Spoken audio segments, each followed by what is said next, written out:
নমস্কার, গুরু কৃপাই কেবলম। আমি আজ আপনাদের স্বামী স্ত্রী দাম্পত্য জীবনে কলহনাশক টোটকা বলবো।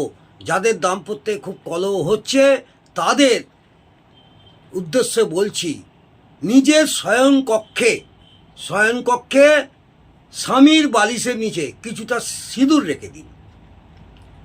আর স্ত্রী কী করবেন, তার বালিশের নিচে কিছুটা কর্পূর রেখে দিন। রেখে আপনারা ঘুমিয়ে পড়ুন।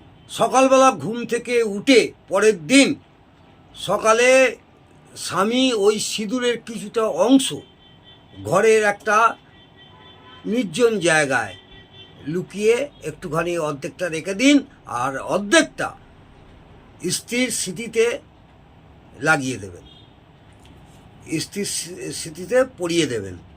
আর স্ত্রী কী করবেন, যে কর্পূরটি আপনি বালিশের তলায় রেখেছিলেন ওই কর্পূরটি স্নান করে শুদ্ধ বস্ত্রে ওই কর্পূরটি জ্বালাবেন।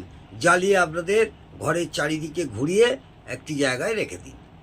এতে দেখবেন আপনাদের স্বামী স্ত্রীর মধ্যে প্রেম বৃদ্ধি পাবে এবং দাম্পত্য কলহ থেকে অনেকটাই উপকার হবে এবং আশানুরূপ ফল অবশ্যই পাবেন। যদি এই টোটকাটি করে আপনাদের ভালো লাগে বা উপকৃত হন তাহলে অবশ্যই কমেন্টে জানাবেন এবং একটি লাইক করতে ভুলবেন না। নমস্কার, জয় মা তারা।